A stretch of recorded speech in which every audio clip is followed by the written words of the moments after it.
सतनाम श्री वाहिगुरु साहिब जी। तू मेरो मेर पर्वत स्वामी, ओट गही मैं तेरी। ना तुम डोलो ना हम गिरते, रख लीनी हर मेरी। नासरो मनसूर गुरु गोबिंद सिंह, एज दी मंजूर गुरु गोबिंद सिंह। हकरा गंजूर गुरु गोबिंद सिंह, जुमला फैज नूर गुरु गोबिंद सिंह। फाइजुल अनवार गुरु गोबिंद सिंह, काशफुल असरार गुरु गोबिंद सिंह। बरदो आलम शाह गुरु गोबिंद सिंह, खसम राजा का गुरु गोबिंद सिंह बेशुमार। अथाह अगणत अतुल ज्यों बुलाव हो, त्यों नानक दास बोले। गुरु गरीब निवाज। हाजरा हजूर ज़ाहरा ज़हूर, सर्व कला समरथ। समरथ गुरु प्रत्यक्ष गुरु, बाणी गुरु, शब्द गुरु। धन धन सतगुरु श्री गुरु ग्रंथ साहिब जियां दी पावन पवित्र गोद दा रंग रस मांड रहे गुरु प्यारिओ। पवित्र प्रकाश पर्व 10वें पिता श्री गुरु गोबिंद सिंह जी के उपलक्ष्य में जुड़ बैठे हैं। गुर शब्द गुर इतिहास की विचारें आपके सन्मुख भेंट करूं। सबसे पहले गुरुदेव की बख्शी अदब सहित फतेह गजाएं जी। कहें वाहे गुरु जी का खालसा, वाहे गुरु जी की फतेह। प्रकाश पर्व श्री गुरु गोबिंद सिंह साहिब जी का मनाने के लिए जुड़ बैठे हैं हम। मुझे हुक्म हुआ है कि हिंदी में बोलना है। प्रकाश पर्व के लिए अक्सर दास की सेवा बिहार में सासाराम ज़िले में लगती थी। वहाँ पर भी हिंदी में ही कथा करनी होती थी।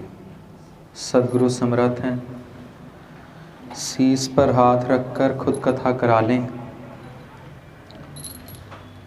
3-4 दिन लगातार सेवा गुजरात भावनगर में वाहिगुरु जी ने बख्शी है। हम कोशिश करेंगे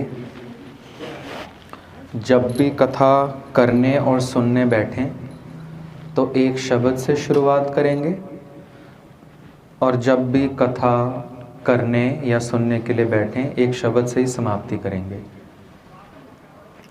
शुरुआत करेंगे रहरास साहिब में एक शब्द से, जो चौपाई साहिब से पहले हम पढ़ते हैं। आसा महला पंजवा पई परापत, मानुख देहुरिया गोविंद मिलन की। सबको याद है शब्द? तो सब साथ में पढ़ेंगे।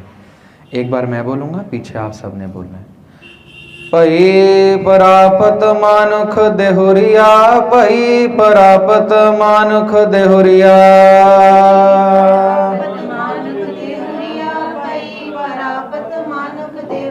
गोविंद मिलन की ये तेरी बरिया, गोविंद मिलन की ये तेरी बरिया।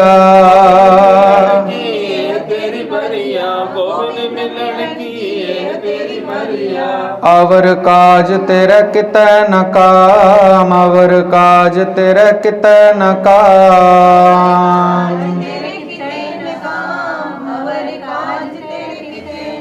मिल साध संगत भज केवल नाम, मिल साध संगत भज केवल नाम।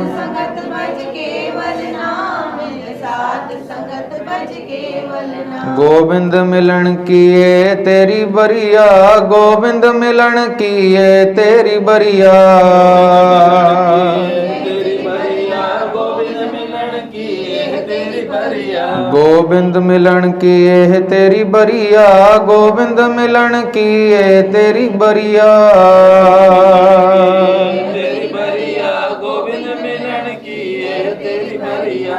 भई प्रापत मानुख देहुरिया, गोविंद मिलन किए तेरी बरिया, अवर काज तेरा कितै न काम, मिल साध संगत भज केवल नाम। सरंजाम लाग भव जल तरन कै, जन्म बिरथा जात रंग माया कै रहाओ। जप तप संजम धर्म ना कमाया, सेवा साध न जान्या हर राया। कहो नानक हम नीच कर्मा, शरण परे की राखो शर्मा। बेशकीमती शब्द श्री गुरु अर्जन पातशाह ने सानू बख्शिया है। इस शब्द तो भाव समझिए, जदों सोहिला साहिब विच गुरु अर्जन देव जी ही कहणगे, औध घटै दिनस रहणारे, मन गुर मिल काज सवारे। सदगुरु फरमान कर रहे हैं, औध घटै, तेरी आयु, तेरी आरबला, तेरी उम्र कम हो रही है, दिनस दिन को, रहणारे रात को भी। मन फिर उपदेश कर रहे हैं, ऐ मेरे मन, गुर मिल काज सवारे, गुरु से मिल, गुरु की चरनी पर तेरे सारे काम सफले होंगे।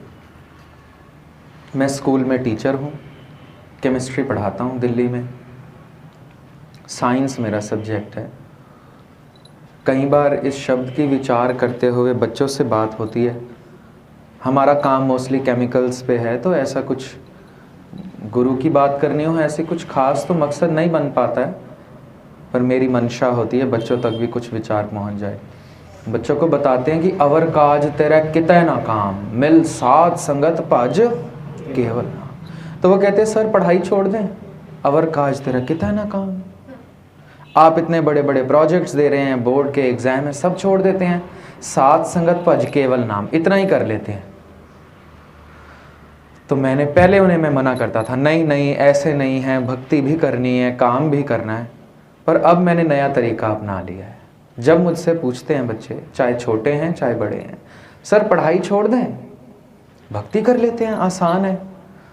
जब वो कहते हैं आसान है, मैं तभी पकड़ लेता हूँ, आसान है ठीक है। 8 घंटे आप स्कूल में बैठकर, ट्यूशन में बैठकर पढ़ाई करते हैं, 8 घंटे रहने दीजिए, 8 मिनट घर बैठकर आपने बिना मोबाइल छुए, बिना आंखें खोले, रसना से कहना है वाहिगुरु और कान उसको सुने, बस इतना ही करना है। मैं उनको कहता हूँ यदि आसान काम है तो मैं आपको छूट देता हूँ, पढ़ाई छोड़ दीजिए, 8 घंटे आप पढ़ाई करते हैं, 8 मिनट सिमरन कीजिए रोज।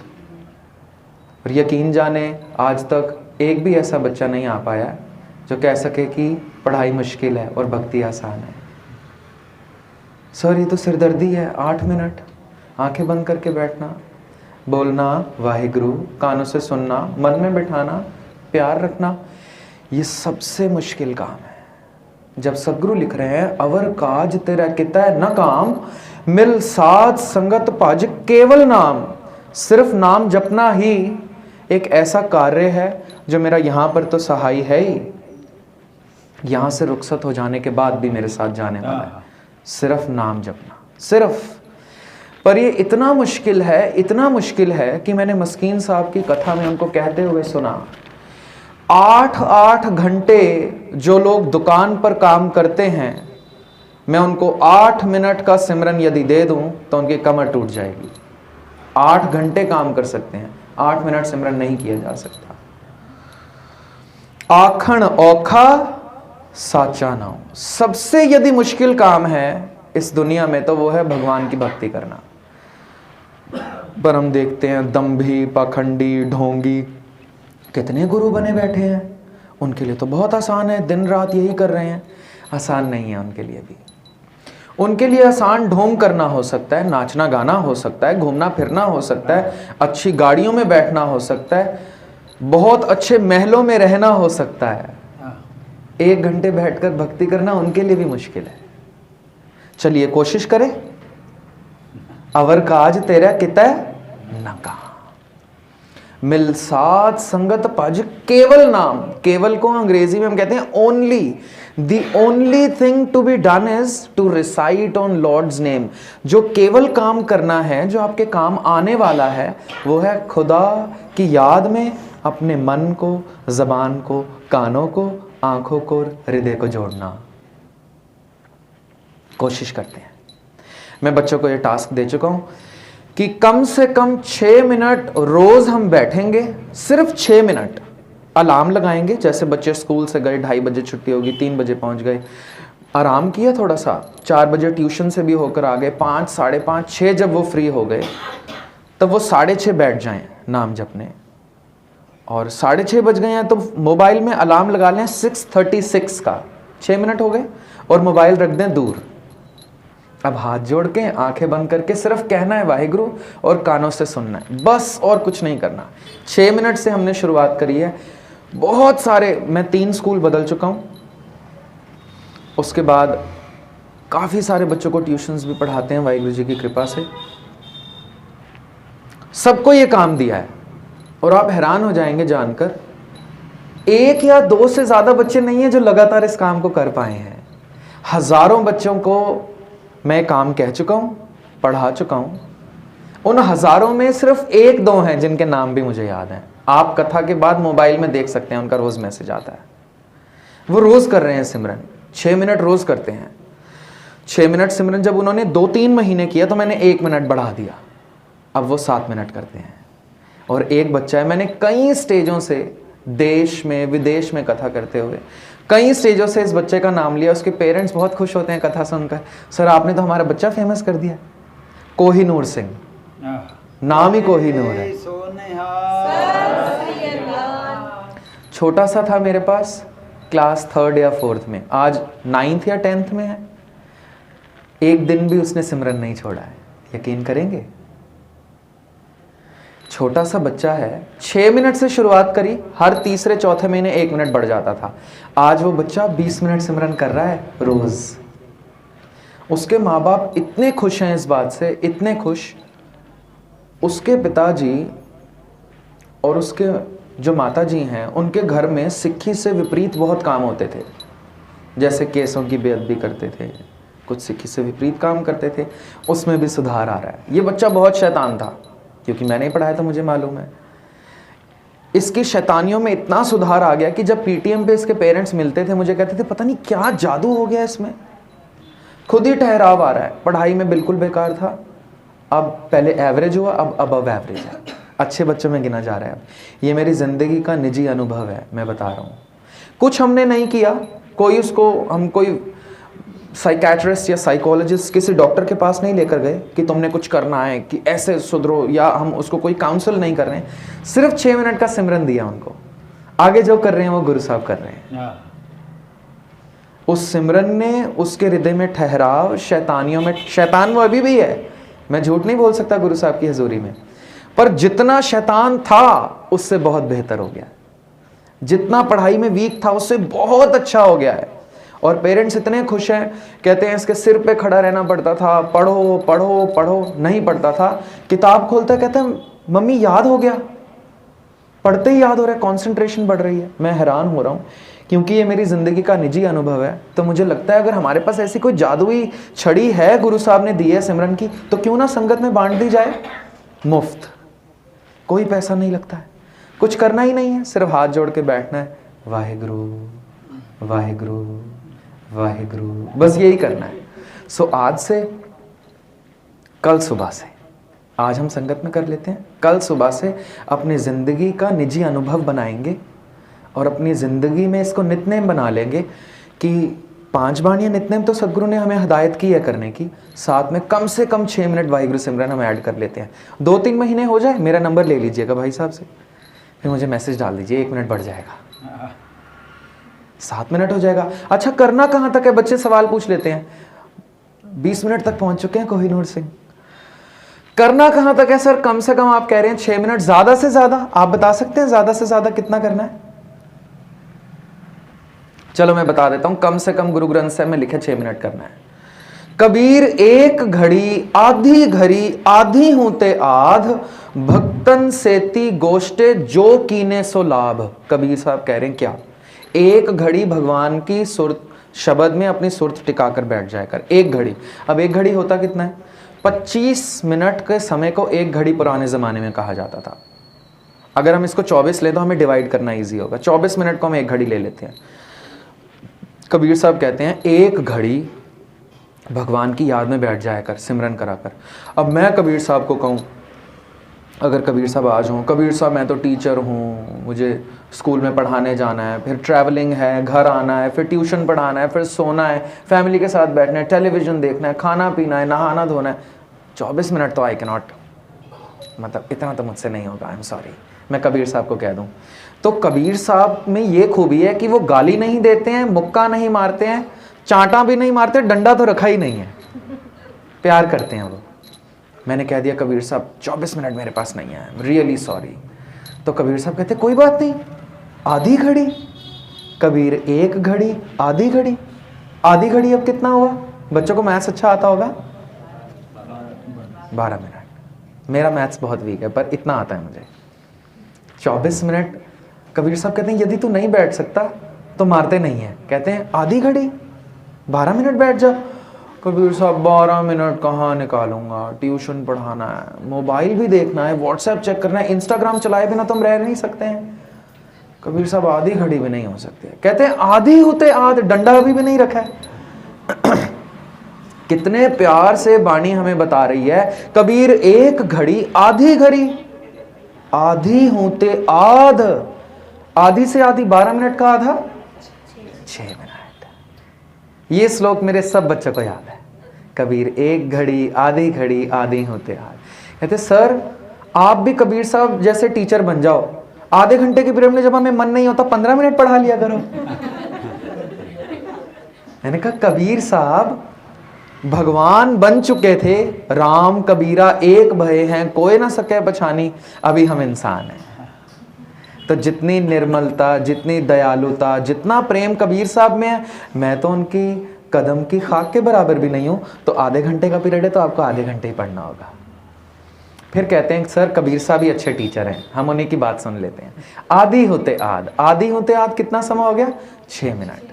कम से कम 6 मिनट भगवान की याद में यदि तू जुड़ के बैठ जाएगा, भक्तन सेती गोष्टे, गोष्ट मतलब बात करनी, विचार रखनी भगवान के साथ, अपने मन की बात उसको कहनी, फिर उसका आदेश सुन के अपने मन को उसकी राह पर चलाना। भक्तन सेती गोष्टे जो कीने सो लाभ। कबीर साहब आखिर में ये भी कह देते हैं कि जितनी बार भी तू भगवान का नाम अपनी जबान से लेगा तेरे को लाभ ही होगा। मैं बच्चों को इतना कह देता हूं कि जब झगड़ा हो रहा होता है ना, गाली गलौज कर रहे हो तो बीच में ये भी कह दिया करो कि वाहिगुरु तेरे को मारे, तो वो जो वाहिगुरु है वो भी लिखा जाएगा कहीं ना कहीं कि इसने वाहिगुरु बोला था, चाहे गाली देते हुए बोला था, चाहे किसी को पीटते हुए बोला था। क्योंकि हम शब्द पढ़ते हैं, एक बार का कहा वाहिगुरु भी जाया नहीं जाने देगा खुदा। कैसे? मिठ बोलड़ा जी हर सज्जन स्वामी मोरा, हाँ सम्मल थक्की जी ओ कदे ना बोला कौड़ा। कौड़ा बोल न जाने पूरन भगवान, औगुण को न चितारे, पतित पावन हर बिरद सदाए, एक तिल नहीं भन्नै घालै। घालना मशक्कत मेहनत का एक तिल भी जाया नहीं जाने देंगे भगवान, एक तिल भी।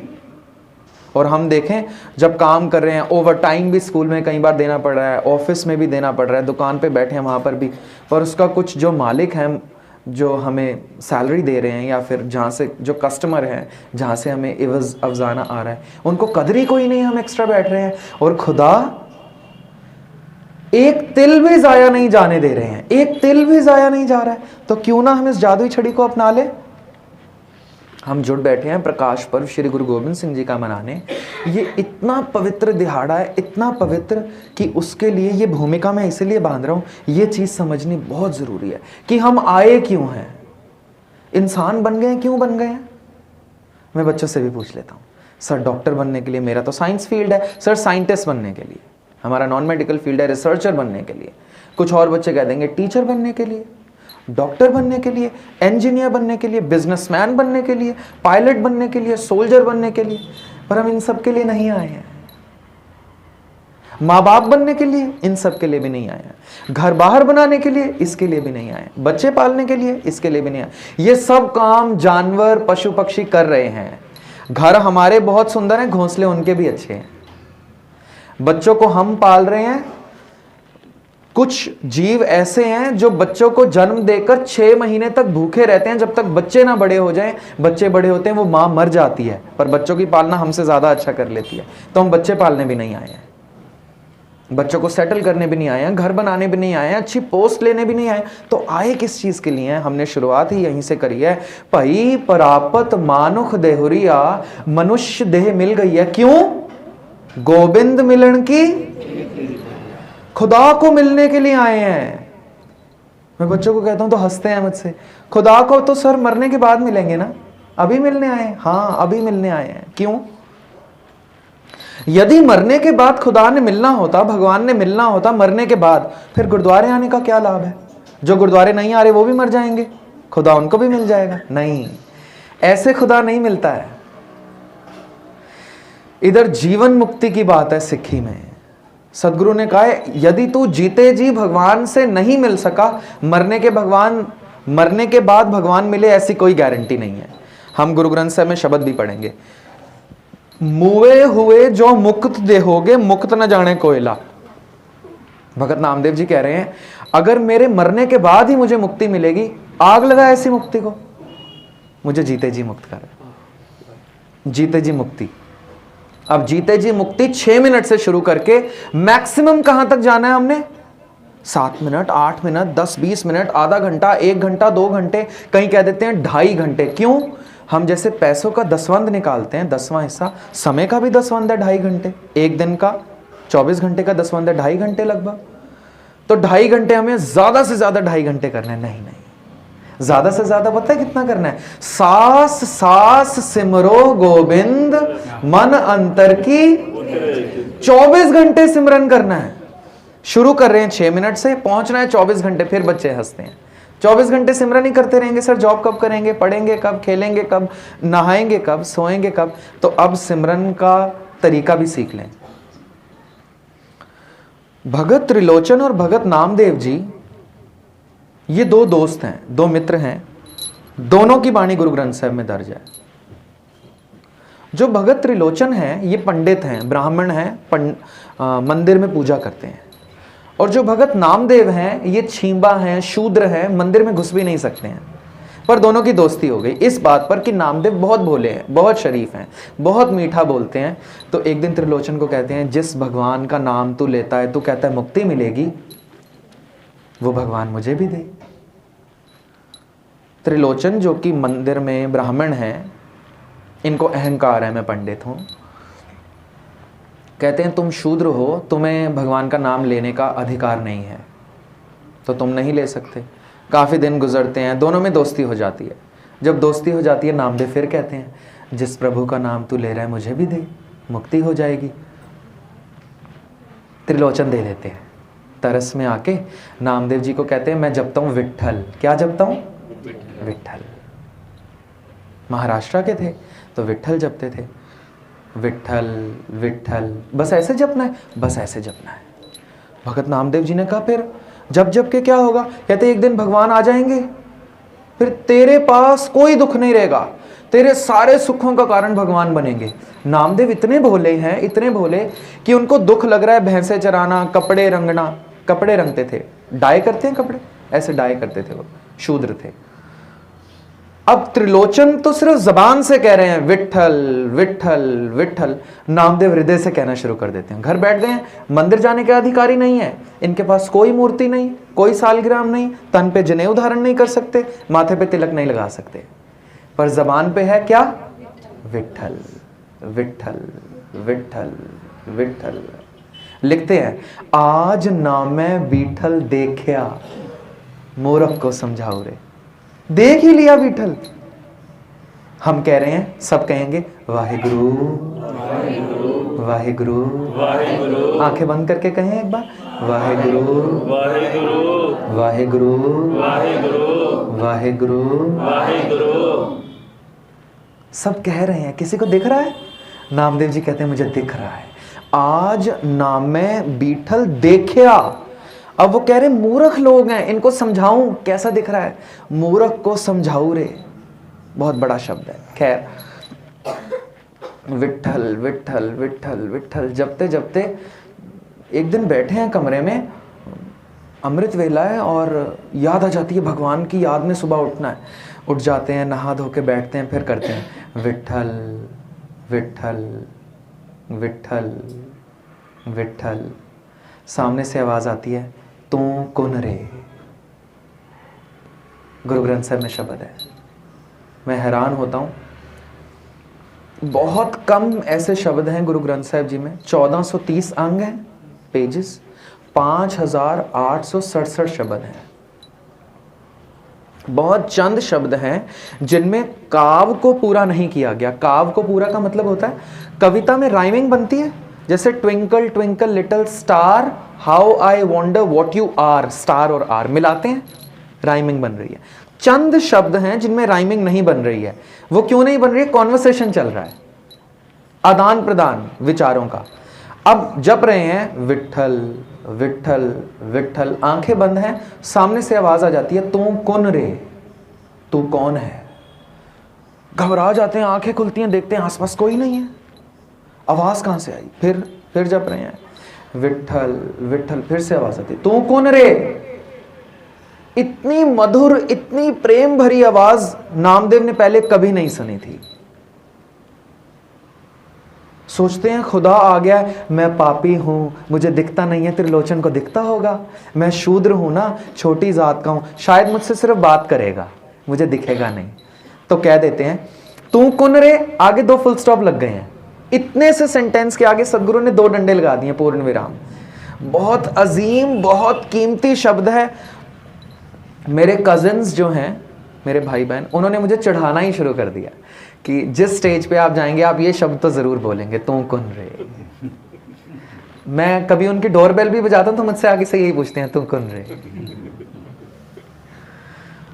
आ जाती है आवाज, तू कौन रे।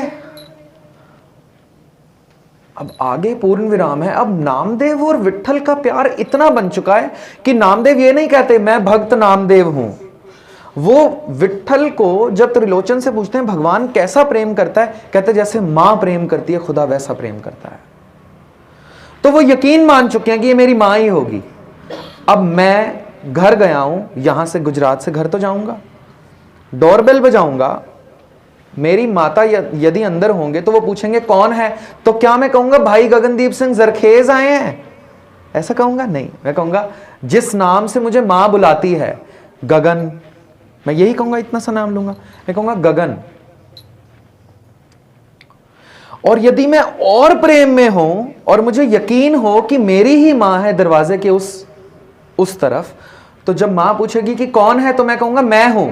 मुझे नाम बताने की भी जरूरत नहीं है, क्योंकि मुझे यकीन है मेरी मां मेरी आवाज से मुझे पहचान सकती है।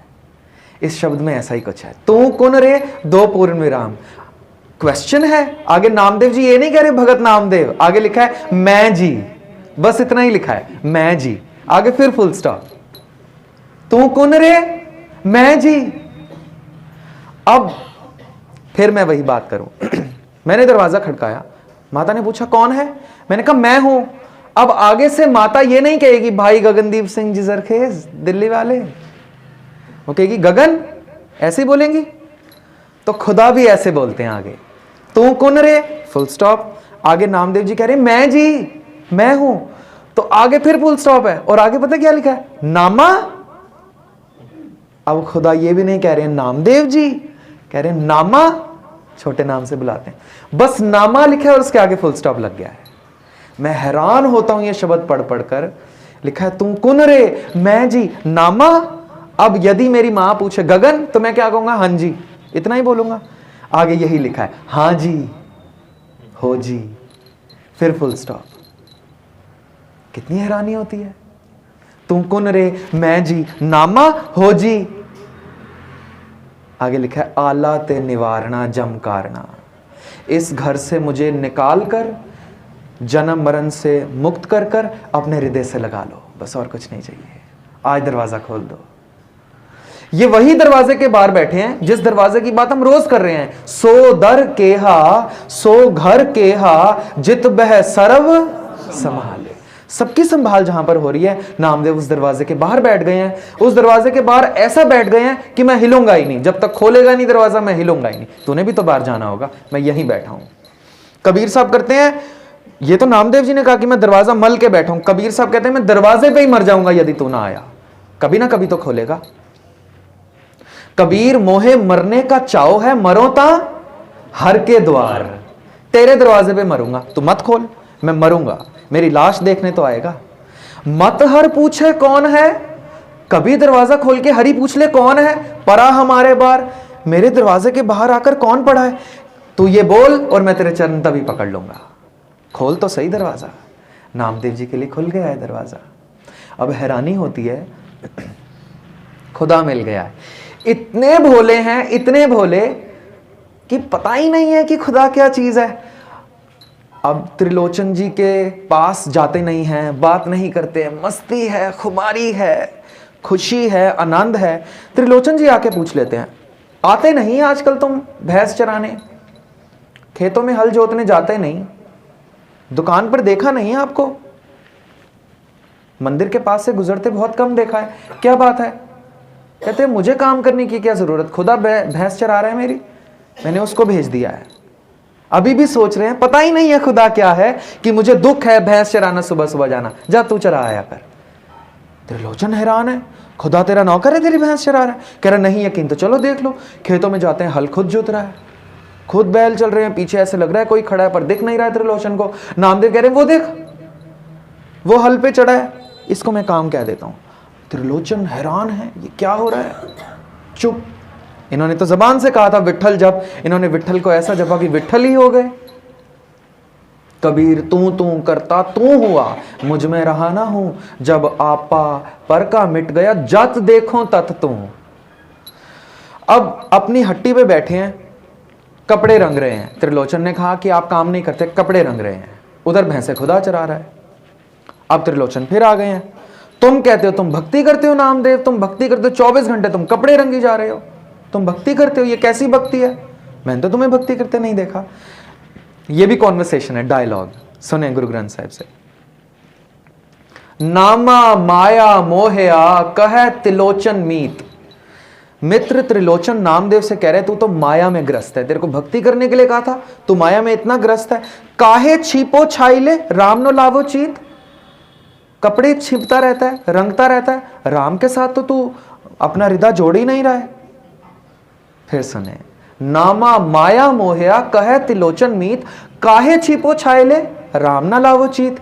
अब आगे नामदेव जी जवाब दे रहे हैं, नामा कहे त्रिलोचना, गुरु ग्रंथ साहिब में शब्द सुभायमान है, नामा कहे त्रिलोचना। नामदेव कह रहे हैं सुन त्रिलोचन, मुख ते राम संभाल, हाथ पांव कर काम सब चीत निरंजन नाल। कहते भक्ति मैं कर रहा हूं, अनोखी भक्ति है, मेरी जबान विठल विठल विठल कहते कभी नहीं रुक रही है, 24 घंटे ऐसे कह रही है जैसे 24 घंटे तेरी सांस चल रही है, तो थक नहीं रहा है, अक नहीं रहा है, दुखी नहीं हो रहा है। ऐसे मेरे हृदय में भगवान का नाम सदैव चली जा रहा है, मैं हाथ पांव से काम भी कर रहा हूं और साथ साथ भक्ति भी हो जा रही है। अब त्रिलोचन सवाल उठाते हैं, हाथ पांव से काम करेंगे तो ध्यान सब काम में होगा, आपका ध्यान भक्ति में मैं नहीं मान सकता। अब नामदेव जी ने बहुत लंबा शब्द 5-6 एग्जाम्पल से भर दिया है, जिसमें वो सिर्फ ये बता रहे हैं कि मेरा ध्यान भक्ति में कैसे है। मैं फिर माफी मांग लूं कि आज हम प्रकाश पर्व श्री गुरु गोबिंद सिंह साहिब के उस पर विचार रखनी थी, पर मुझे लगता है ये बेसिक बात है, अगर ये ना समझी तो प्रकाश पर्व मनाया सफल होगा, तो इसको समझें। नामदेव जी से जब पूछा गया कि आप कैसी भक्ति कर रहे हैं, भक्ति में आप काम कर रहे हैं तो इसमें काम में ध्यान होगा, भक्ति में तो ध्यान होगा ही नहीं। अब नामदेव जी का बहुत लंबा चौड़ा शब्द, बहुत खूबसूरत शब्द, पढ़ने का मौका मिले तो जरूर पढ़िएगा। मोबाइल फोन्स में एंड्रॉयड फोन है तो आई ग्रंथ नाम का एप्लीकेशन है, यदि आपको पंजाबी आती है। यदि नहीं आती तो गुरबानी सर्चर एक एप्लीकेशन है, इसमें हिंदी, इंग्लिश और पंजाबी तीनों में गुरबानी लिखी रहेगी, इसमें मीनिंग्स भी मिल जाएंगे। तो ये पढ़िएगा और खूब आनंद लीजिएगा। गुरु ग्रंथ साहिब सिर्फ पूजने का, धूप बाती करने का, चौर करने का, कीमती रुमाले चढ़ाने का विषय नहीं है। ये जीवन खोज बनाने का विषय है, खुदा हो जाने का विषय है। खुदी को कर बुलंद इतना कि हर तकदीर लिखने से पहले खुदा बंदे से खुद पूछे कि बता तेरी रजा क्या है। खुदा हो जाने का हमारे पास पैगाम है। अफसोस हमने रुमालों में ढक कर रख दिया है, पता ही कोई ना चले किसी को, ना खुद को पता चले ना किसी और को पता चले। पियू दादे का खोल डिठा खजाना ता मेरा मन पया निधाना। गुरु साहब कहते हैं ये बाप दादाओं का खजाना बख्शा है मैंने तुझे, यदि इसको खोल के नहीं देखेगा गरीब रह जाएगा, दुखी रह जाएगा, कलेश में रह जाएगा, विकार में रह जाएगा। जबकि ना एक सिख दुखी हो सकता है, ना कलेश में रह सकता है और ना विकारी हो सकता है। नहीं यकीन, आनंद साहब में हम रोज पढ़ रहे हैं, दुख रोग संताप सुनी सच्ची बाणी। तो रोज सुन रहे, दुख उतर गए हैं? नहीं उतरे। यानी जिस तरीके से गुरु साहब कह रहे हैं उस तरीके से हम नहीं सुन रहे हैं। अभी गुरबाणी 100% सही है, 100% सही, पर जिस तरीके से कही गई शायद मुझे वो तरीका नहीं आया। आज हम वही तरीका सीख लें। नामदेव जी से पूछा गया कि आपका ध्यान भक्ति में कैसे है, काम कर रहे हैं? तो नामदेव जी अब शब्द लिखते हैं, ध्यान से सुनेंगे शब्द, बहुत मजा आएगा शब्द सुन के। मराठी भाषा के शब्द, आनी ले कागद काटी ले गुडी आकाश मधे भरमी अले। कहते त्रिलोचन,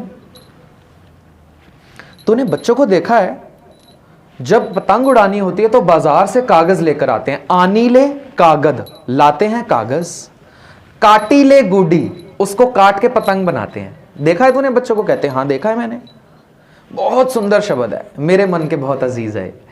आनी ले कागद काटी ले गुडी आकाश मधे परमी अले। फिर वो काट कर उसमें डोर लगाकर क्या करते हैं? आकाश में उड़ाते हैं। तूने देखा है? कहते हैं हाँ।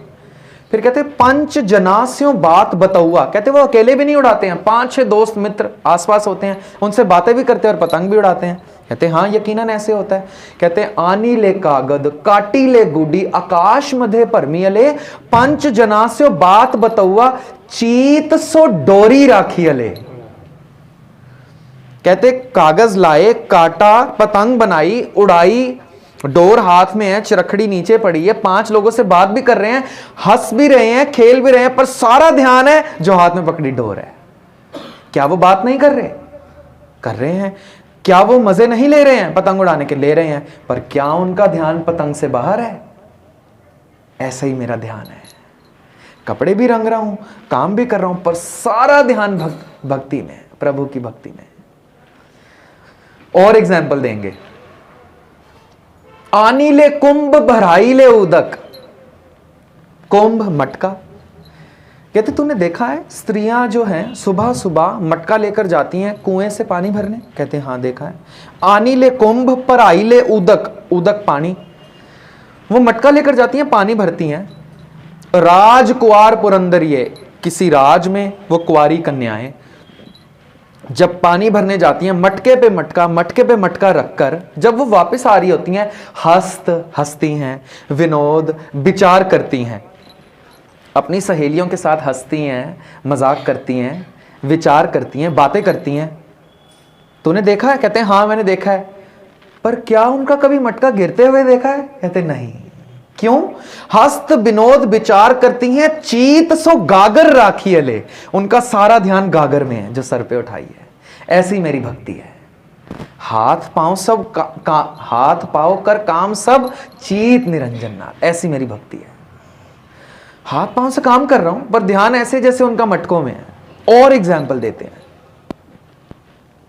मंदिर 1 द्वार 10 जाके गौ चरावन छाड़िए ले। कहते हैं गौशाला है, उसमें बहुत सारी गायें बंधी है, बहुत सारे दरवाजे हैं, उन गाय को छोड़ दिया है कि चारा चरने जाओ।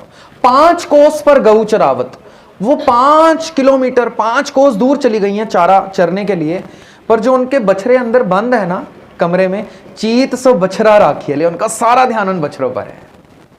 क्या वो आएंगी तो बछड़ों को भूल जाएंगी? या क्या कभी तूने देखा है बछड़ा अपनी मां के अलावा किसी और के थन के नीचे जाते हुए? नहीं, मेरी भक्ति ऐसी है। कहत नामदेव सुनो त्रिलोचन, नामदेव जी कहते हैं सुन त्रिलोचन, बालक पालन पौंढियले। एक और एग्जाम्पल देके समाप्त करते हैं शब्द को। कहते तूने देखा है पालने में बच्चा पड़ा हुआ? बालक पालन पौंढियले, अंतर बाहर काज विरोधी, मां अंदर बाहर सब काम कर रही है, चीत सो बारक राखियले, पर सारा ध्यान है बच्चे में। मेरी भक्ति ऐसी है।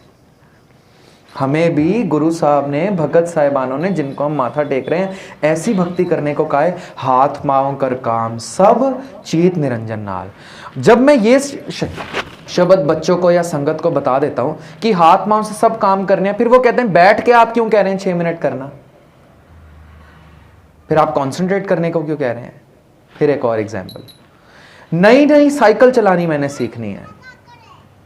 जो साइकिल ट्रेंड आदमी है वो दोनों हाथ छोड़ के भी साइकिल चला रहा है, आसपास बात भी कर रहा है, कई बार साइकिल पे खड़ा भी हो रहा है, कई बार बैठ भी रहा है, हैंडल पकड़ने की उसको जरूरत नहीं है। पर नया बच्चा साइकिल चलानी सीख रहा है, उसको देख के कि हाथ छोड़कर इधर उधर देखकर भी साइकिल चलाई जा सकती है, बातें भी की जा सकती हैं। क्या वो ऐसे साइकिल चला सकता है? मुंह सिर तो तुड़वा लेगा अपना, साइकिल नहीं चलेगी ऐसे। साइकिल चलाई जा सकती है दोनों हाथ छोड़कर, पर शुरुआत में साइकिल चलानी है, सारा ध्यान हैंडल पर चाहिए। ये 10 बार गिरेगा, 10 बार उठेगा, पर सारा ध्यान हैंडल पर चाहिए। कोई बात कर रहा होगा, उसको रोकेगा, रुक मुझे ध्यान देने दे। बस यही ध्यान हमने बैठकर पहले अपना जोड़ना है प्रभु भक्ति में। जब एक बार जुड़ गया फिर किसी को कहने की जरूरत नहीं। जैसे सांस खुद में खुद चल रही है, धड़कन खुद में खुद चल रही है, ना इसमें मैं कोई मशक्कत मेहनत कर रहा हूं और ना मैं कभी थकता हूं, रुकता हूं, अकता हूं, नहीं होता ऐसा। भक्ति ऐसे हो जाएगी, पर उसको करने के लिए शुरुआत मुझे ही करनी पड़ेगी। शुरुआत ज्यादा नहीं करनी है, 6 मिनट से शुरुआत करनी है। शुरू करते हैं। काफी समय में ले गया हूं पर यह बहुत बेसिक विचार है कि मैं इसी चीज से जागरूक नहीं हूं कि मैं आया क्यों हूं इंसान बनकर। हम इंसान बनकर आए हैं खुदा हो जाने, खुदा हो जाने आए हैं। फिर बच्चे यहां पर भी कॉन्ट्रडिक्शन है, सर आप कहते हैं खुदा एक है, एक ओंकार में क्या? हाँ खुदा एक है सर। 45 हमारी क्लास की स्ट्रेंथ है, अगर सारे ही खुदा हो गए 45 खुदा तो यहीं बैठे हैं। देखो सवाल बिल्कुल सही है सर। 2000 हमारे स्कूल की स्ट्रेंथ है, सारे ही खुदा हो जाए तो 2000 भगवान तो यहीं बैठे हैं। आप कह रहे हो खुदा एक है, एक है। हाँ सर सारे इंसान खुदा हो सकते हैं, सारे। सर 800 करोड़ पॉपुलेशन है पूरे वर्ल्ड की, सारे खुदा हो गए तो 800 करोड़ भगवान बैठे हैं। आप कह रहे खुदा एक है, तो कौन सी बात सच है? खुदा एक है या 800 करोड़ है? अब इसका भी जवाब सुने। मैं गुजरात में हूं, रात हो रही है, मैं बाहर निकलूंगा तो मुझे चांद दिखेगा, दिखेगा। पर मैं आया दिल्ली से हूं, वहां पर मैं फोन करके अपनी मम्मी से पूछूं कि आप जाएं छत पर, आपको चांद दिख रहा है, तो क्या उनको नहीं दिखेगा? यहां पर हम 50-100 लोग बैठे हैं, सबको चांद दिखेगा। कोई बहस नहीं है कि चांद 50-100 है। बहस करेंगे हम? नहीं मुझे दिख रहा है, तेरे को कैसे दिख रहा है? वो तो एक है। फिर दिल्ली वालों को भी दिख रहा है, पंजाब वालों को भी, सारी इंडिया को दिख रहा है। 150 करोड़ से ज्यादा पॉपुलेशन है इंडिया की, सबको दिख रहा है। पर बहस कोई नहीं कि चांद बहुत सारे हैं। चांद बहुत बड़ा है, बहुत बड़ा है। वो एक वक्त पर अपनी चांदनी लाखों करोड़ों आंखों में दे सकता है। खुदा बहुत बड़ा है, बहुत बड़ा है। वो एक वक्त पर अपनी रोशनी करोड़ों हृदयों में प्रदान कर सकता है, पर वो है एक सूरज है। मटके पानी से भर दूं, पानी में देखूंगा तो सूरज का अक्स दिखेगा। लाखों मटके भर दूं, सब में दिखेगा। बहस कोई नहीं कि सूरज लाखों हो गए, जबकि लाखों मटकों में दिख रहा है। एक वक्त पर एक सूरज लाखों मटकों में सुभायमान हो सकता है, एक वक्त पर एक खुदा करोड़ों दिलों में सुभायमान हो सकता है, पर है वो एक ही। जाप साहब में पढ़ते हैं, खेल खेल अखेल खेलन अंत को फिर एक। आरती में भी पढ़ते हैं, सहस तव नैन नन नैन है तोहे को। हजारों आंखें में देख रहा हूं, सब खुदा तेरी ही है, पर तेरी कोई आंख नहीं है। बहुत कीमती शब्द है। जितनी भी आंखें हैं सब खुदा की वजह से रोशन आ रही हैं, पर खुदा की कोई आंख नहीं है। मतलब हम सोचें कि वो इंसान की तरह दिखता होगा, ऐसा नहीं है। रूप न रेख न रंग किच, त्रेह गुण ते प्रभ पिन, चक्र चिन्ह अर बरन जात अर पात नहन जे, ऐसे नहीं है। पर जितनी भी आंखें हैं सब तेरी, सहस तव नैन नन नैन है तोहे को, सहस मूरत, जितने भी चेहरे दिख रहे हैं खुदा सब तेरे हैं, पर तेरा कोई चेहरा नहीं है।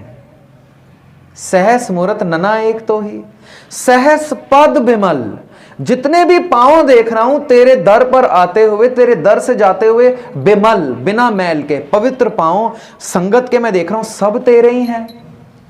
सहज पद बिमल नन एक पद, पर तेरा कोई पांव नहीं है।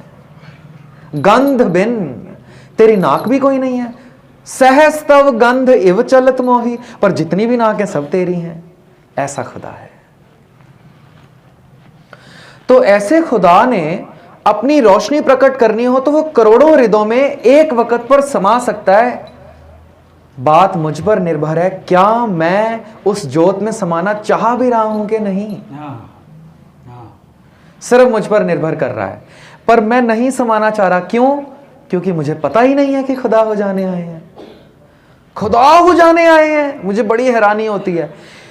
अवर जोन तेरी पनिहारी, इस धरती में तेरी सिकदारी। गुरु ग्रंथ साहब कहते हैं सारी जूने तेरी सेवा में लगा दी हैं, तू खुदा तो हो। सारी जूने, सारी जूने। सिर्फ इंसान एक महापुरुष, एक गुरसिख, एक संत महंत की सेवा में नहीं लगेगा, सारी जूने उसकी सेवा में लगा देंगे। फिर चाहे गुरु नानक साहब खेत में आराम कर रहे हो, यह सांप डसेगा नहीं, छांव करेगा। सारी जूने उसकी सेवा में लगा देंगे, ऐसे कि साहिबजादे और माता जी को नीहों में चिण के माता जी को धकेल के शहीद कर दिया गया हो, वजीर खान का हृदय ना भरा हो, तीनों पवित्र शरीरों को आदमखोर जंगलों से भरे वन में फेंक दिया, जंगल में फेंक दिया ताकि इसको खा जाए। जब 3 दिन बाद दीवान टोडरमल जंगल गए हैं तो वहां पर जो आदमखोर शेर हैं वो रक्षा में खड़े हैं 3 शरीरों के, कोई नहीं खा रहा है। सिर्फ इंसान एक वली, एक औलिया, एक अवतार की सेवा नहीं कर रहा है। अवर जोन तेरी पनिहारी, सारी जूने तेरी सेवा में लगा देंगे। तू खुदा तो हो। हम खुदा हो जाने आए हैं, सब खुदा हो जाने आए हैं। सबसे मुश्किल काम है खुदा हो जाना। और मस्कीन साहब कहते थे सबसे इजी काम है खुदा हो जाना। कहते जिस दिन खुदा की प्राप्ति होगी, सबसे पहले हंस के यही बात अंदर से निकलेगी, इतना आसान था। जिनको खुदा मिला उन्होंने कहा इतना आसान था। पर जब तक रेस में चल रहे हैं, या फिर हमने चलना शुरू भी नहीं किया है, या फिर मैं ऐसा कहूं गुरु साहब बख्श ले कि चलने का ख्याल ही पैदा नहीं हो रहा है, तब तक तो ये रेस इतनी मुश्किल है, आखण औखा साचा ना हो। सबसे मुश्किल काम है। आए इस काम को थोड़ा इजी बनाएं और सब खुदा के मार्ग पे चलते हैं, खुदा हो जाएंगे। सचखंड वसै निरंकार होने आए हैं। पर सचखंड से पहले 4 खंड और हैं, धर्म खंड, ज्ञान खंड, श्रम खंड, कर्म खंड। ये 5वीं सीढ़ी है सचखंड। पहले 4 सीढ़ियों पे चढ़ना है हमने। पहली सीढ़ी है धर्म खंड। तिथै धरती थाप रखी धर्मशाल, ये धरती धर्मशाला हो जाए। पहले ये हम मकसद सीखें। आए ये मकसद कैसे सीखना है, हाथ जोड़ें और कल से ही शुरू करें खुदा हो जाने का सफर। कल से ही, मुझे तो 4 दिन बाद सफर शुरू करना है अभी दिल्ली का, पर हम सब मिलकर कल से ही खुदा हो जाने का सफर शुरू करें। आज संगत में और कल से अपने निजी जीवन में कम से कम 6 मिनट कबीर साहब के कहे अनुसार प्रैक्टिस करते रहें, करते रहें, करते रहें।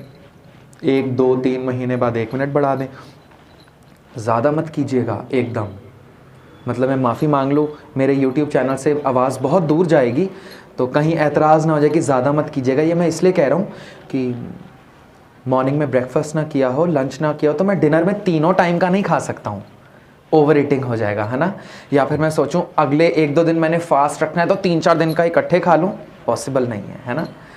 तो ऐसा ना हो कि सिमरन करके सिरदर्दी बन जाए। इस सिमरन को मौज बनाना है, मस्ती बनाना है, प्यार बनाना है, जीवन का हिस्सा बनाना है, अनन्य हिस्सा, कि फिर मेरे बंद तो काट दिए जाएं पर इस सिमरन मेरे अंदर से कोई ना निकाल सके। फिर आरे से मुझे फाड़ तो दिया जाए पर जपजी साहब मेरे अंदर से कोई ना निकाल सके। नीहों में चिनवा दिया जाए पर मेरे अंदर से गुरबाणी का रस, वो प्रेम कोई ना निकाल सके। साच कहो सुन ले हो सब है, जिन प्रेम कियो करे कोशिश आज से। फिर कल से हम सब घरों में कोशिश करेंगे, अपने बच्चों तक के मैसेज पहुंचाएंगे, जितने हमें जानने वाले हैं कम से कम 2 लोगों तक के ज़रूर पहुंचाएंगे कि खुदा हो जाने आए हैं, मुफ्त में खुदा मिल रहा है। कबीर लूटना है तो लूट ले, राम नाम है लूट, फिर पाछे पछताओगे प्राण जाएंगे छूट, मुफ्त में खुदा मिल रहा है। आइए उसको लें, ग्रहण करें, हाथ जोड़ लें, आंखें बंद। एक बार मैं कहूँगा फिर आप कहेंगे, ऐसे हम रोज़ाना 6 मिनट सिमरन करेंगे। वाहे गुरु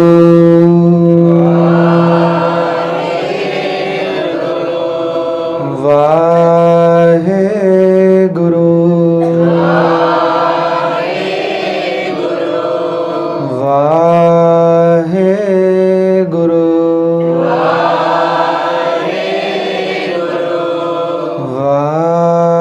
वाहे गुरु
सदगुरु बख्श लें। धुन में ध्यान, ध्यान में जानिया, गुरमुख अकथ कहानी। जब सिमरन कर रहे हैं तो सारा ध्यान सिर्फ उस धुन में हो जो ज़बान से निकल रही है, वो धुन कानों से हृदय तक जा रही है, बस इसमें ध्यान हो। एक सिख को वाहिगुरु सिमरन में धुन के अलावा ना किसी जोत में, ना किसी चित्र में और ना किसी मूर्ति में ध्यान देने की ज़रूरत है। एक सिख किसी भी मोमबत्ती दिए की जोत, किसी भी रेड लाइट वाले बल्ब, किसी भी चित्र, चाहे वो भगवान का हो, किसी भी मूर्त से बहुत ऊपर है, बहुत ऊपर। जागत जोत जपै निस बासुर, एक बिना मन नैक न आनै, पूरन प्रेम प्रतीत सजय, व्रत गोड़ मड़ी मट भूल ना माने। सदगुरु कहते हैं एक बार गुरु ग्रंथ साहिब के आगे तेरा शीश झुक गया, फिर किसी कब्र, किसी मूर्ति, किसी चित्र के आगे सिर कट तो सकता है, झुक नहीं सकता। एक सिख सावधान रहे कि जब गुरु साहब को शीश निभा दिया, उसके अलावा और कहीं शीश नहीं झुक सकता। 4 दीवारों के बीच साहिबजादों को कहा, छोटे दरवाजे से बस सिर झुकाकर अंदर आ जाओ। पांव आगे रखते हैं कि तेरी बादशाही को हम जूती की नोक पर रखते हैं। कौन से ख्यालों में है तू? हमने जो अकाल को सिर झुका दिया है, किसी और को सिर नहीं झुकाते। सो एक सिख सुचेत सावधान रहे। एक बार शीश श्री गुरु ग्रंथ साहिब जी के आगे झुक जाए, उसके बाद शीश कट तो सकता है, पर किसी मूर्त, किसी चित्र, किसी कब्र या किसी इंसान के सामने नहीं झुक सकता। 5-7 मिनट और ले सकते हैं भाई साहब? अब गुरु गोविंद सिंह साहब के प्रकाश पर्व पे थोड़ा सा पंछी झात चलें, थोड़ा सा विचार करने की कोशिश करते हैं। समा तो मैं ज़्यादा ले गया हूँ, पर मैं अपनी नालायकी समझता हूँ इस चीज़ में कि जो भी टॉपिक मुझे दिया जाता है उससे अलग मेरा टॉपिक कुछ और ही चल रहा होता है। क्लास में भी कई बार खुदा का कोई प्रश्न कभी किसी बच्चे के अंदर से कुछ उठ जाए तो केमिस्ट्री धरी की धरी रह जाती है, साइंस वहीं की वहीं रह जाती है, फिर खुदा ही खुदा हो रहा होता है क्लास में। चलिए सदगुरु बख्श लें, थोड़ी सी हम पंछी झार गुरु गोबिंद सिंह साहब के पावन जीवन पर मारें। श्री गुरु गोबिंद सिंह साहब मेरे अनुसार, ये सबका अपना विचार हो सकता है, मेरे अनुसार एग्जामिनर थे, क्योंकि मेरी फील्ड टीचिंग है ना, तो मैं सबको वैसे ही देखता हूँ। पहले 9 गुरु मुझे लगता है टीचर थे और एग्जामिनर आए थे गुरु गोबिंद सिंह साहब। मैं देखूँ इतना 9 गुरु ने पढ़ा दिया है, अब एग्ज़ाम सही दे भी पा रहा है कि नहीं, तो वो एग्जामिनर, मुझे ऐसा लगता है। पोस सुदी 7 सम्मत 1723 विक्रमी में आपका प्रकाश ईस्वी 1666 में हुआ। दोनों डेट्स हैं, 1723 भी 1666, तो 2 बार तो किसी का जन्म नहीं हो सकता, पर मैंने दोनों डेट्स बताई। उनका जन्म पोस सुदी 7 में सम्मत 1723 विक्रमी के मुताबिक सन 1666 1723 विक्रमी में हुआ उनका जन्म, 1666 एडी में हुआ। अब दोनों तो बहुत ज़्यादा फ़र्क है ना, 1666 1723 में बहुत फ़र्क है, तो दोनों में कैसे जन्म हो गया? 2 कैलेंडर्स की बात हो रही है। जो हम कैलेंडर फॉलो कर रहे हैं अभी, ये 2 दिन पहले हमने क्या मनाया? New year.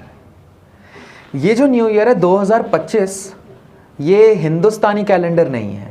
पता है आपको कौन सा कैलेंडर है? नहीं मालूम। एडी कैलेंडर है, इसका नाम है एनो डोमिनी कैलेंडर। एनो डोमिनी कौन सा कैलेंडर है?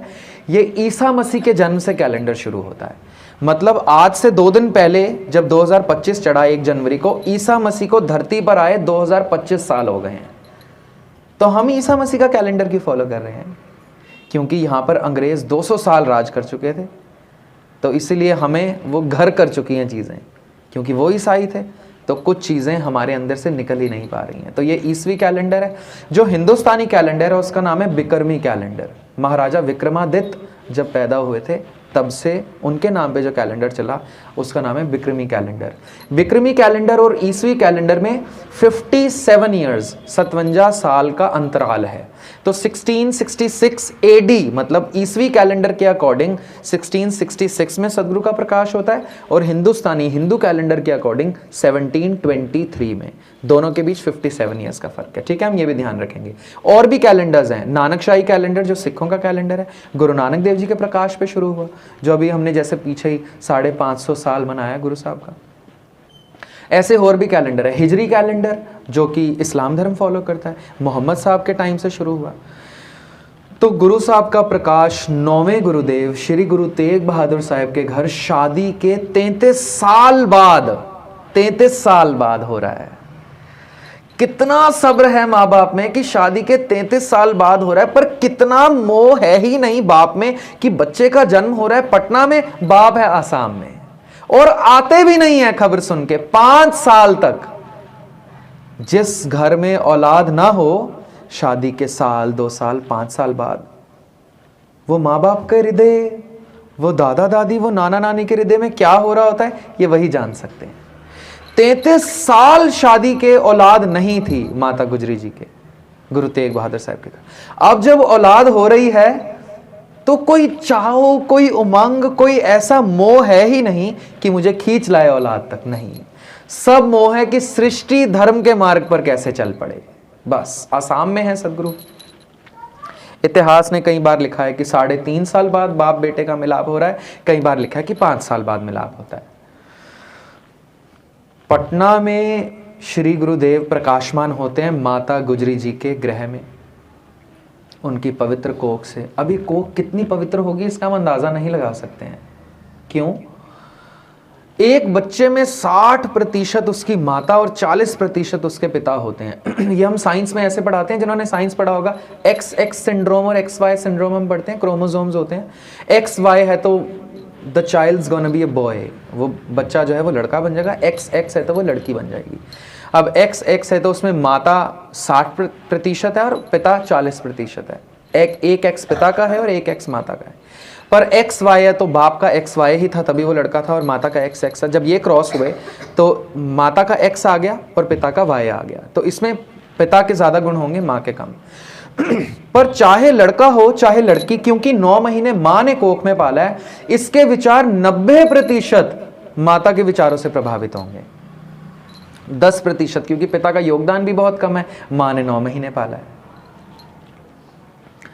अब ये मां कितनी पवित्र होगी इसका अंदाजा इस चीज से लगाएं कि हिटलर, औरंगजेब, इनकी मां कितनी कुरूप होगी, रावण, इनकी मां कितनी जल्लाद होगी, कितनी हैवान होगी, कितनी चंडाल होगी कि दुनिया को खा गए। 2.5 करोड़ लोगों को मार डाला हिटलर ने। कैसी परवरिश मिली होगी, मां कैसी होगी, और कैसी पवित्र होगी माता गुजरी जी की कोख कि 700 साल से गुलाम हिंदुस्तान को एक झटके में आजाद करा दिया है गुरु गोविंद सिंह ने। इसका अंदाजा इस चीज से लगाएं। 1699 में खालसा साज दिया, महज 11 साल के अंतराल में खालसा दिल्ली के तख्त पर बैठा था। 1710 बाबा बंदा सिंह बहादुर दिल्ली के तख्त पे विराजमान थे। इतने छोटे अंतराल में किसी धर्म ने दुनिया पर राज नहीं किया। 11 साल, महज 11 साल। और आवाज तो गुरु नानक साहब ने उठा दी थी। बाबर को क्या कहा था? जाबर, तो बाबर नहीं है, जालिम है, उसके मुंह पर कहा था।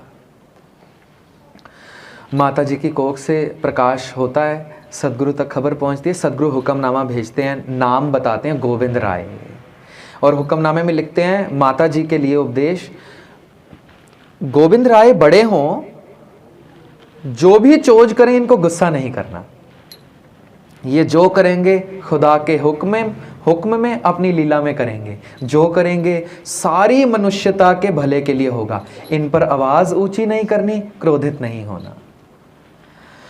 गोविंद राय जी के प्रकाश को सबसे पहले यदि किसी ने पहचाना है तो वो अंबाला के रहने वाले एक मुसलमान संत पीर भीखन शाह ने पहचाना है। कैसे?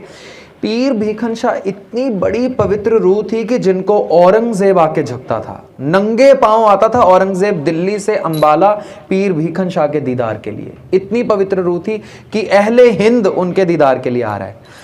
अहले हिंद जिनके दीदार के लिए आ रहा हो, सारा इस्लाम धर्म उनको झुकता होगा यकीनन। पीर भीखन शाह रोज ढलती वक्त की दिशा में नमाज पढ़ते थे, मतलब जहां सूरज ढल रहा है, वेस्ट में नमाज पढ़ते हैं इस्लाम धर्म। क्यों? वेस्ट में मक्का है, तो मक्का की तरफ ही देखकर नमाज पढ़ते हैं सारे इस्लाम धर्म, चाहे वो सृष्टि के किसी भी कोने में है। अगर वो हिंदुस्तान में तो वेस्ट में, अगर अमेरिका में है तो ईस्ट में देखकर नमाज पढ़ेंगे, क्योंकि मक्का सऊदी में है। वेस्ट में रोज सारे इस्लाम धर्म के अनुयायी पीर भीखन शाह भी वेस्ट में ही देखकर नमाज पढ़ते थे।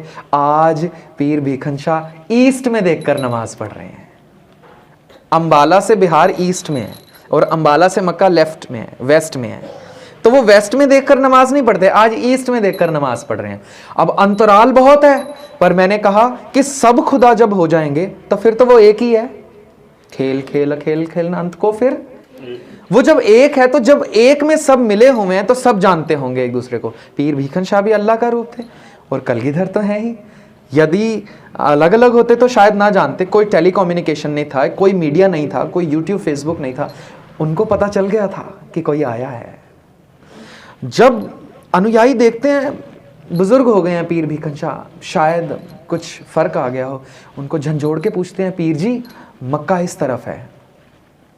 मस्त रहते हैं नमाज में। दूसरी बार झंझोड़ते हैं, जब तीसरी बार झंझोड़ के कहा जाता है मक्का इस तरफ है, आप किस तरफ देख के नमाज पढ़ रहे हैं? कह रहे आज से ईंटों की मीनार को देखकर नमाज पढ़ना बंद, जहां पर अल्लाह ने जन्म लिए वहां पर नमाज पढ़नी शुरू।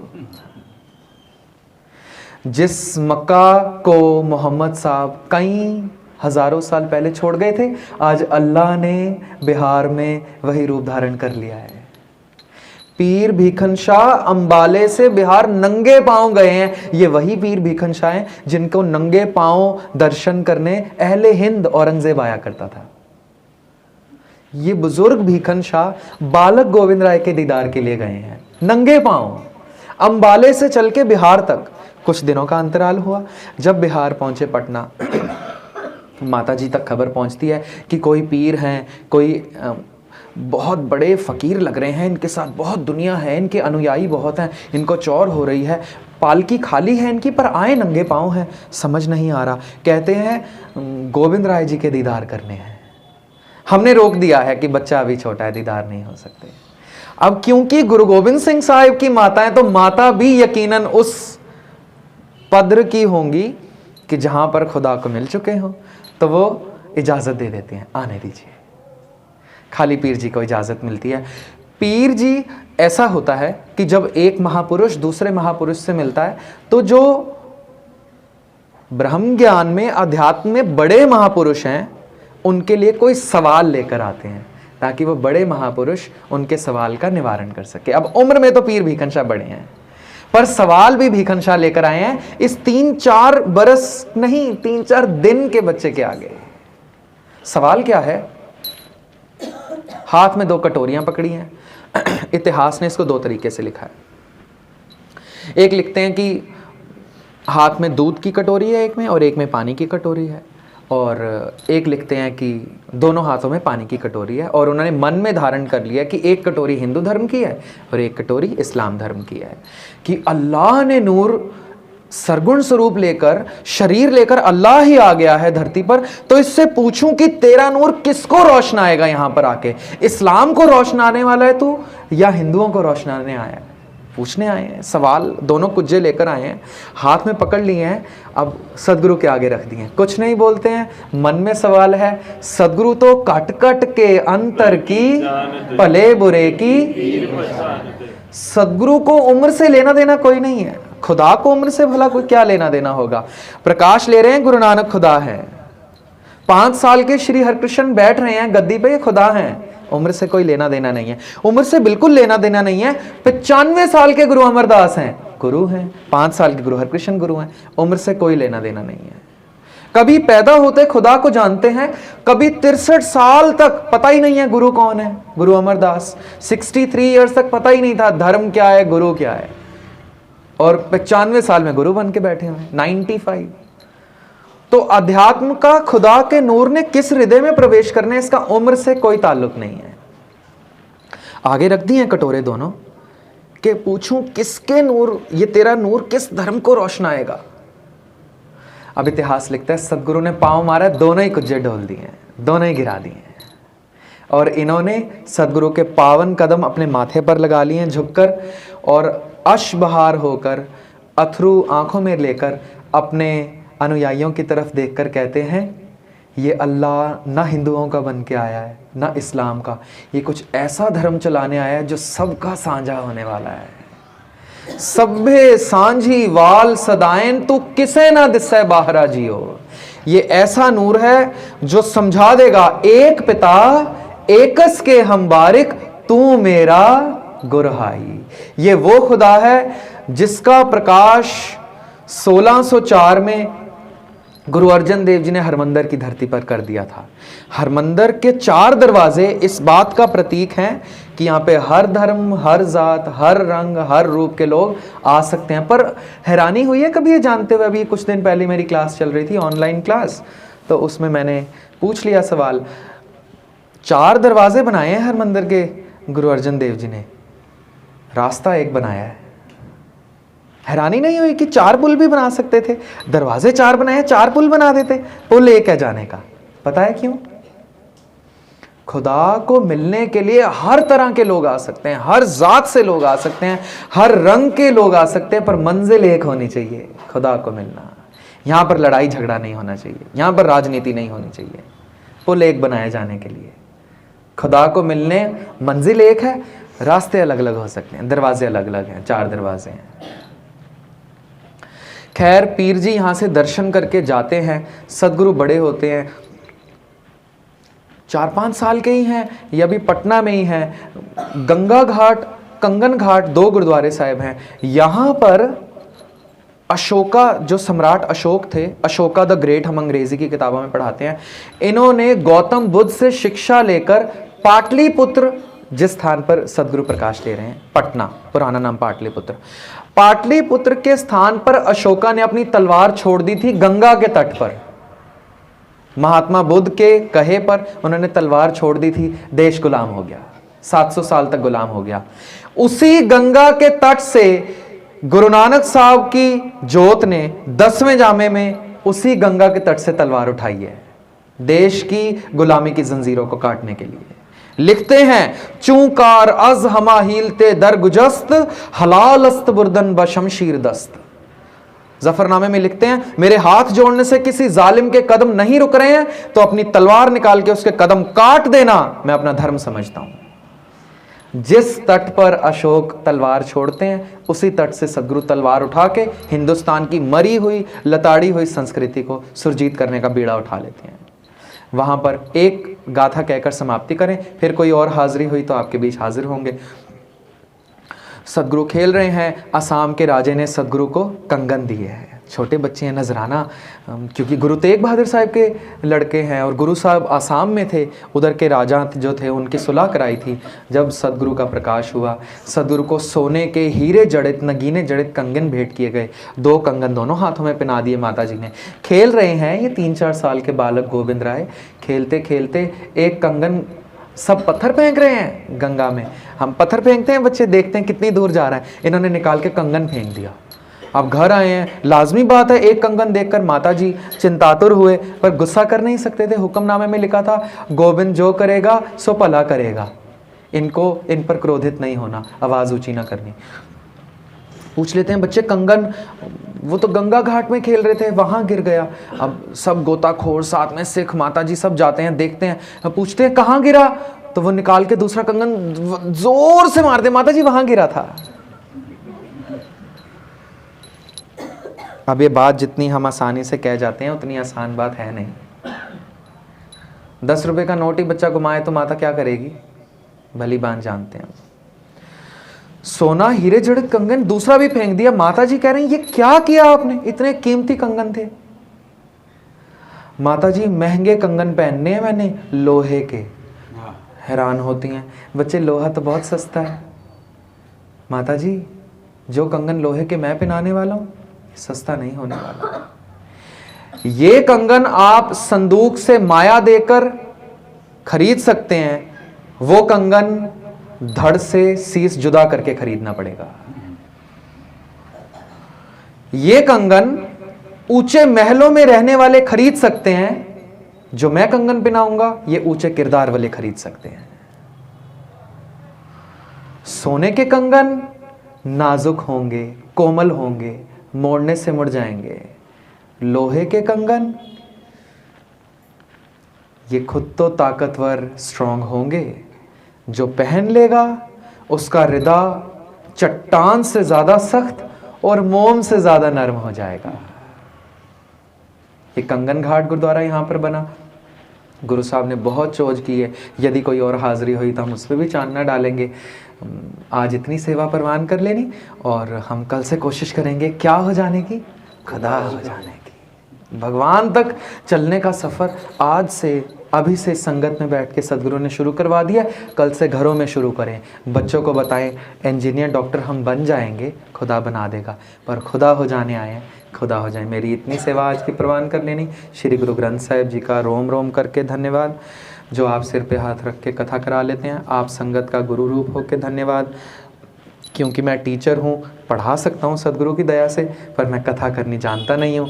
तो आपसे आपके चरणों में शीश निभाकर माफ़ी मांग लूँ, मेरी गलतियाँ मेरे तक रहने देनी। कुछ अच्छा लगा हो गुरु की विचार तो घर तक ले जानी। कितनी सेवाएं परवान करनी, भूल चूक की क्षमा। फतेह गजाएं जी। वाहेगुरु जी का खालसा, वाहेगुरु जी की फतेह।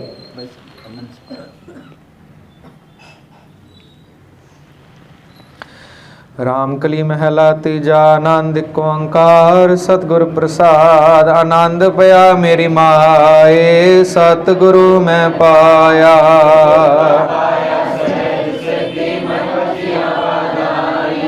राग रतन परवार परियां, शबद गावण आईया।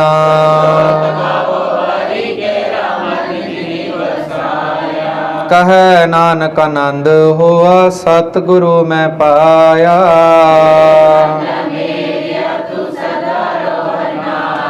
हर नाल रहो तू मन मेरे दुख सब विसारना।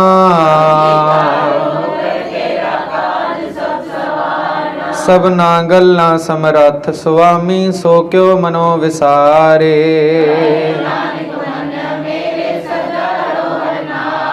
साचे साहेबा क्या नाही कर तेरे।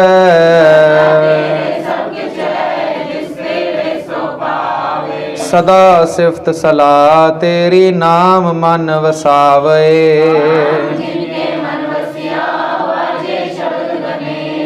कहे नानक सच्चे साहिब क्या नाही कर तेरा। साचा नाम मेरा आधारो।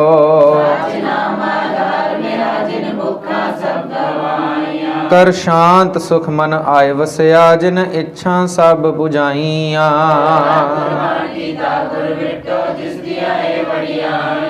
कहे नानक सुनो संतो शब्द धरो प्यारो। साचा नाम मेरा आधारो वाजे।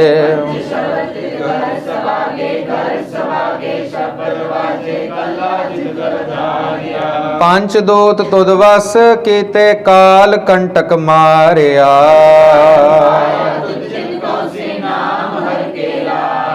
कहे नानक तैं सुख होआ तित कर अनहद वाजे।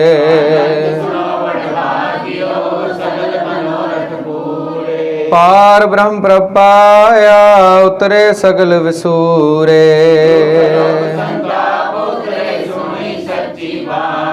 संत साजन भये सरसे पूरे गुर ते जाने।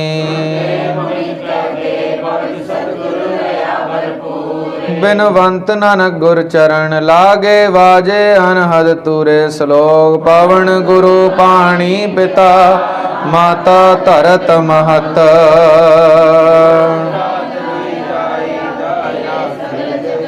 चंगियाइयां बुराइयां वाचै धर्म दूर।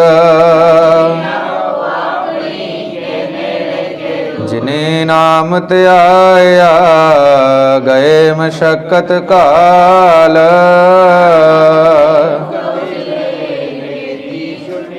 जिने नाम त्याया गए मशक्कत काल।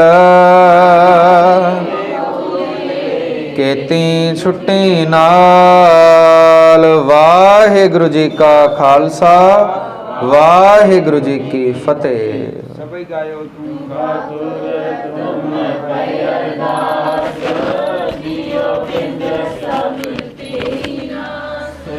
माता पिता